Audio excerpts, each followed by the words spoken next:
he's in a dangerous area. You know what I mean? Like not too many. I think. Look, I'll forgive him for the things that he said because I already identified with something's going on that I don't understand. That's him doing what he does, like what Kanye would do. And I know when I put that up that they were gonna come, come for me for real. And that's when I got knocks on my door, familiar faces, saying, hey, maybe you should come to a retreat. As far as the affiliation with him dealing with government informants, it's no secret. Right. At all. Do I think it's crazy that nobody brings that to, nobody brings that subject up? Yeah, I believe that, yeah, of course, they're affiliating with them people. The reason why she's worried about how Jay would respond is because she's the CEO of Rock Nation. But in her former life, she was a federal informant. In 1994, Desiree Perez was arrested for bringing in 35 keys of Griselda Blanco to Miami. Under pressure, she agreed to wear a wire for the DEA. Hey, Park, Jay-Z, I know you got killers. Please don't send them out. All right. So it looks like Jay-Z is on the hook for yet another snitching plot. And this time, there are two members. A childhood friend of Jay's and 50 Cent. 50 just sided with Kenny after he just launched into yet another diatribe on Jay and Beyonce, taking aim at their twins. Now that 50 is officially part of the discussion, though, he is stating some serious things about Jay-Z. 50 just finished calling Big Meech a rat, too. It seems that Jay-Z is currently considering snitching more. At this point, it gets much messier, and discovered online chat with one of Jay-Z's childhood friends claims that Jay actually tried to paint him as a snitch while secretly collaborating with the federal government. But that is not all. Since Irv Gotti's death, there have been new claims that Jay-Z and Diddy worked with the government to stop a black-only music distribution company from being successful. Easy metrics because instead of you recouping $1 million, you recoup $1.1 million. Right? Surely after that, the feds raided me. This one seems to divide the fans. Is there a legitimate cause for 50 Cent to attack Jay? Or is this just another case of 50 being 50 and finding any excuse to attack his longtime rival? 50 is praised by some for being one of the few people in the industry who has the guts to openly attack Jay-Z, while others complain that he is merely using this to advance his small-scale feuds and condemn 50 for letting Kenny. Sure, let's go right to the point because there's a lot to process. Crazy, but when you start getting in certain areas, they're not going to actually be compassionate for what's going on with him, or because he's not crazy, but he doesn't. 50 Cent is doing the exact opposite out here, while everyone laughs at Kenny's stupid comments about Jay-Z and Beyonce's kids. In reality, 50 is not criticizing Kenny's behavior. Rather, he is joking about how difficult it is for him to match his level of hostility toward Jay-Z. Kenny went on a rant against X, insulting the Carters in the most disgusting way possible, in case you missed it. Even their twins, Rumi and Sir the Lord, were described as challenged by him. Of course, Kenny didn't end there. He got many negative responses and came back, declaring his sympathy for Jay-Z, and yet he took the opportunity to publicly vent all the bitterness he had been storing up for years. I love Jay-Z, and I do feel horrible, Kenny stated after expressing his disappointment that Jay and Beyonce did not attend his wedding to Kim Kardashian. I wanted family in this music, so I always felt like the odd one out. I thought I was doing the right thing when I ran on stages, and he would always make fun of me for missing my first wedding and for putting Kendrick on the Super Bowl halftime performance. I thought that by disparaging my red hat on DA and never asking me or even us to participate, he and his spouse could have given me more control over my kids.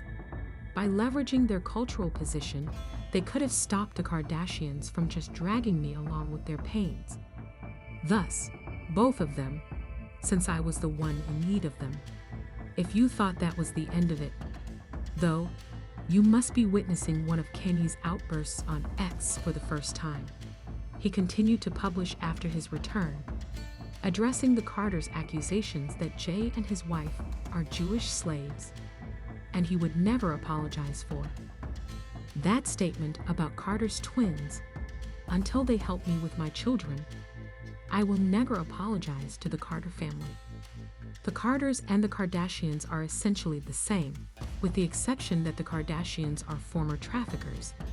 Kenny stated in his tweet, "I'm going back to 50 Cent. Instead of going up against Kenny, he decided to support him." 50 posted a picture of his upcoming album, Bully, coupled with a copy of Kenny's tirade against the Carter twins on Instagram in response to his outbursts, writing, "I didn't publish anything yesterday as the children did not really claim to be artists. That kind of cuisine is too good for me. Now, I'm listening to his CD." Naturally, Kenny immediately weighed in when he noticed that 50 Cent had congratulated him, following his criticism of Jay-Z and support for Diddy. "He was humble," he said on X. However, we must not misunderstand it. 50 subsequently stated that he isn't exactly in Diddy's corner. According to 50, he is merely riding the general industry trend that Kenny has been riding. As much as, "I simply want to smile and not agree with Diddy in any way. You should F them all and smile, guy. Wait a minute, but F him." With 50 Cent supporting someone who is actively promoting Diddy and calling for his release after years of hoping for his demise, what other reality is this? Recall that a documentary on Diddy's crimes is currently being produced by 50. Unleashing a Diddy Do It documentary is now official. The big headline, Netflix is producing a docuseries from Curtis 50 Cent Jackson about the federal charges of trafficking and assault and the allegations against Diddy Combs. 50 tweeted the announcement. "I've been telling y'all about this weird expletive." Then what's actually happening? Is it true that 50 despises Jay-Z more than he despises Diddy? Currently, it certainly appears that way. Think again, though, if you assumed this was a one-time comment.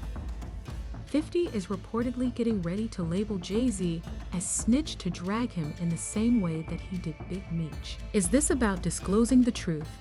Or is 50 just playing his favorite business chess game? And, first of all, from where did these charges of Jay being a snitch come?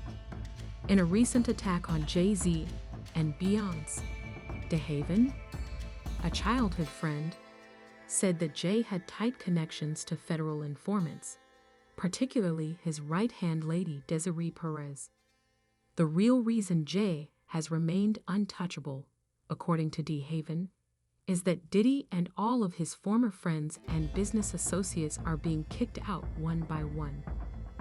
You don't know who DeHaven Herbie is, an original part of Jay-Z's history who used to be one of his best friends from the Marcy Projects. Jay and DeHaven had a tight relationship at one point, and Jay even became DeHaven's daughter's godfather. DeHaven asserts that Jay-Z's disclosure of his true self in a single moment fundamentally changed their relationship. Jay and DeHaven, who weighed 450 grams, drove into town one evening to have their blood changed. They were ambushed all of a sudden. Haven took swift action to distract Jay, but something was amiss. He was having respiratory problems when DeHaven later caught up with him. Even after learning that DeHaven had been shot, Jay flagged down a cab despite his injuries. But before heading to the hospital, he handed Jay all of their cash and the goods they were transporting, telling him to get his mother and meet him there. Jay perfectly met his desire, but let's fast forward. Eventually, things changed. Jay got away with it, but DeHaven was sentenced to 5 years in prison for the chemicals that were stolen. They both were sucked into a case together. DeHaven claims that this is when the controversy began, since Jay abandoned him to handle the case alone. In the meantime, Jay backed down and accused DeHaven of spying. The snitching charges have been denied by DeHaven, who even mocked him in the song No Hook, rapping FH DeHaven for caving. Accusation after accusation, but the damage was already done. Despite DeHaven's marginalization, Jay-Z's business grew. DeHaven finally has a chance to make his case, though. Jay has had untouchable status for years. He added in a recent interview with Real Life Productions because of his tight security, which comes from his relationship with Desiree Perez, the CEO of Roc Nation and a former government informant. Desiree Perez. Good evening, everyone. I say shout out to Desi. Shout out to Desi. She got me out the contract. Yeah, shout out to Desiree. Okay. You know about this? No. Desiree Perez became a cooperating witness to the DEA in the 1990s. She got arrested in 1994 for possession of 35 kilos of coke. Desiree Perez and the whole wicked system of Roc Nation. As Jay-Z walked off unscathed, DeHaven explained how he was set up in 1994. When Desiree was mentioned, he said that Jay's condition wasn't coincidental. The chick had a plan too. Like, yo, we could do things. And I can guarantee you the conversation with Emery, even when Emery came home and seen, he came home and seen the same thing. Yo, you dealing with her? Who's the chick? Jay probably struck a deal and left his old team to secure his position among the industry's elite, according to DeHaven. We ain't gonna be breathing in the same ear. That's what you worried about, them that don't have nothing sitting home? Where you gonna be if you don't get on this side of town, get on this side? I can see that conversation happening and move all his integrity and morals to the side. But to act like, yo, I'm gonna join forces and do the same thing and play this like this? Come on, man. That's humiliating. And now I got you as a yes man. Like, yo, bro, you couldn't even speak up for me. You know what I'm saying? So all of that shit is twisted. And that's how all those conversations, that's how they think of us. They like, really? Those guys talking about snitching this and that? Man, what you worried about? According to DeHaven, Jay-Z mizzled him after first promising. When did they come to you and say, yo, look, we gonna let you rock. Somebody gonna have to take the fall, though, because I wasn't around for that investigation. So we're gonna throw DeHaven in. So when they threw me in, and as the case revels, Emery take his plea deal, my other co-defendant take his plea deal, and I fight.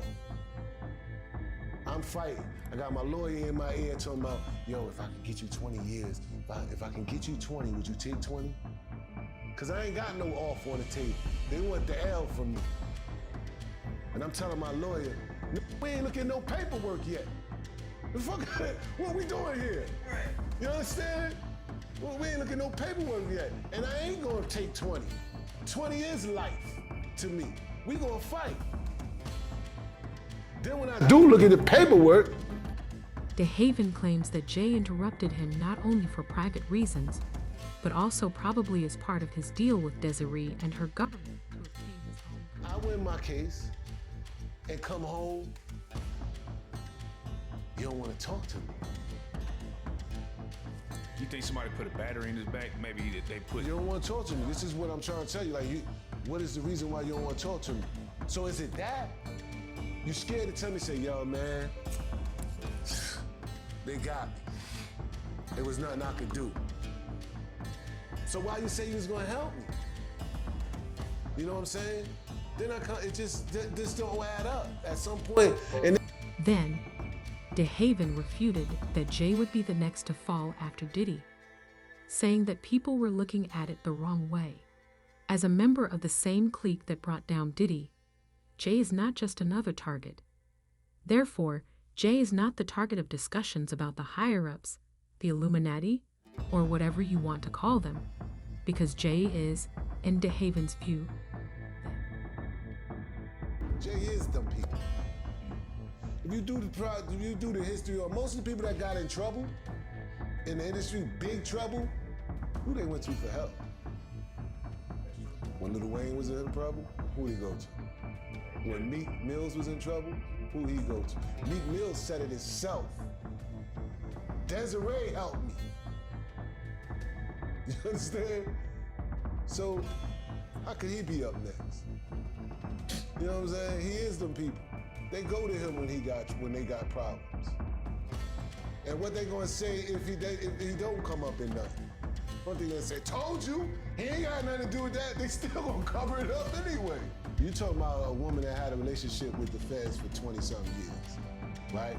When you working for them, you got an agent, your agent that's in charge of you. You think she don't have no relationships with over the years with all these agents that became retired and connected and this and that and the third till they just know shit? She got power. The problem is that outside of DeHaven's claim, Jay-Z's name has been linked to snitching allegations in other cases. In the case of Suge Knight and Irv Gotti, it was alleged that Jay and Diddy were working together behind the scenes to close a music distribution company that was fully owned by black individuals. Industry insiders say that in the early 2000s, Jay Prince and Sutai Irv were trying to build a big distribution network that would give black musicians total control over their music and do away with the need for major labels. However, before they could do so, the federal government stepped in through the infamous hip-hop task force and started to bombard them with legal problems, including RICO charges. Before you knew it, Diddy and Jay had won again. Dash, Irv Gotti, Jay Prince. They was trying to get a distribution company. It wasn't a distribution. It was a union. Honestly, it was all Suge's idea. It was all his plan, and it was a hell of a plan, man. He was like, yo, we get all the artists together. And he wasn't just talking about hip-hop, every artist in general. And he was like, okay, say you got $1 million budget. Instead of $1 million, you would have $1.1 million with $100,000 going to the union. Now, this will all get recouped back to the artist. It'll go towards an annuity. It'll go towards a retirement fund. And it was easy metrics because instead of you recouping $1 million, you recoup $1.1 million. Someone left that meeting talking about our move. Unfortunately, the feds hit all of them at the same time, which I don't think was a coincidence. Jay went and told. He went and told. He blew the spot up. Feds came in and started hitting cases because they all said, yo, we're going to put our money together. Furthermore, according to Diddy's former security Gan deal, a pile of paperwork at Bad Boy Records allegedly shows Diddy's intimate connections to the federal government. Gene implied that he had heard from multiple reliable sources that Jay-Z may have helped the federal authorities in some capacity, but he did not explicitly state that Jay-Z. Kirk Burrows, that's the other person that was with them. They go up to the feds and all this paperwork, you understand? And I mentioned this before, you understand? They not only talking about the extortion stuff, they talking about how they trying to be made to have this what you call this promotion, this distribution thing. Now other people coming out talking about it. They putting Jay-Z was a part of it. They telling their story, and it all is coincide what we said years ago. Oh, about that. So Jay-Z, he told you? Said that years ago, man. Said that years ago. What are you gonna do? They're gonna do whatever. Yo, listen to me. They're the reason why rap in New York went down the drain. They made sure that these young cats didn't come up with platforms, didn't come up. Let's go back to 50 Cent and the whole Kenny problem. This is when things start to get a little strange. After completing his documentary on Diddy, 50 is reportedly planning to devote all of his attention to Jay-Z and closely examine every snitching allegation that has been brought against him for years. Fans who are silently cheering 50 say it is long overdue for someone with his level of power in the game to finally expose Jay's alleged faults, while others are calling him petty and saying he is merely using this as a way to express his personal anger with Jay. Keep in mind that 50 and Jay have a history of disagreement. Furthermore, 50 just stated that Jay still makes hateful attempts to thwart his business ventures. When the NFL has no issues, things like that, this is why I was saying I knew what old boy was doing with the Super Bowl. Because he was doing like yeah, go ahead. Doing some wild because he was saying that to Eminem that the NFL had the issue with me. And I'm like, well, what's the issue? Why don't I have an issue when I'm becoming a partner in the actual team, but they got an issue with my performance. And when he says old boy for the audience, I'm talking about Jay-Z. This was discussed before. Jay-Z told Dr. Dre, just for people who's not up on this, or Eminem, that he didn't want you to perform part of that Super Bowl they had a couple years ago. Why do you think that is? Well, I just think, threatened, possibly? Not even threatened. You know, I think it's just, when you take the competition from, like, our culture's competitive, man. It is, but I think when it goes past the music itself to blocking things in business, then I don't understand that. Like right now, he's not even competing for a slot. He don't have a new song out that he want to be on. Additionally, in his most recent Vlad TV interview, 50's longtime friend Tony Yao co-signed his charges, suggesting that Jay-Z has been sabotaging 50's 50 at the popularity. Super Bowl. You know that? Yeah, he don't. I remember Eminem pushed for it. That was some hating. You gotta think, 50 always been competition for Jay. Remember, I'm about $1. What the fuck is 50 Cent? That was a long time ago. That was what, 9? What? Was that 9? But after that, they did a song together. Remember Yeah, the whole, of course, but 50 Geo was sneaker 50 thing? was always competition for. Then remember Jay said, "Yo, 50's coming." He told Siegel and them, the Memphis Bleak and all them. Yeah. And come on, 50 is like he's on a whole nother level. You gotta remember he came after Jay and Rockefeller. G-Unit came, and people might on G-Unit, but with Eminem, Dr. Dre, 50 Cent. This clarifies that this exceeds 50 snitching rumors. There is some real personal resentment there. But with all of these snitching allegations from people who knew Jay well, 50 might conclude that now is the right moment to fully expose what he believes to be questionable behavior on Jay's part. However, let's be honest. Do you think that, before it even starts, this is a lost war for 50? One of the most influential figures in the business, Jay-Z has a giant empire. Even with 50 putting their all into it, it will be a big uphill climb. Should 50 actually pursue Jay, in your opinion? And do you think these claims of snitching on him are accurate? What do you think of 50 and Kanye being close as a result of their shared animosity toward Jay?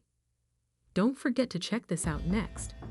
And you are welcome to express your thoughts in the comments area below.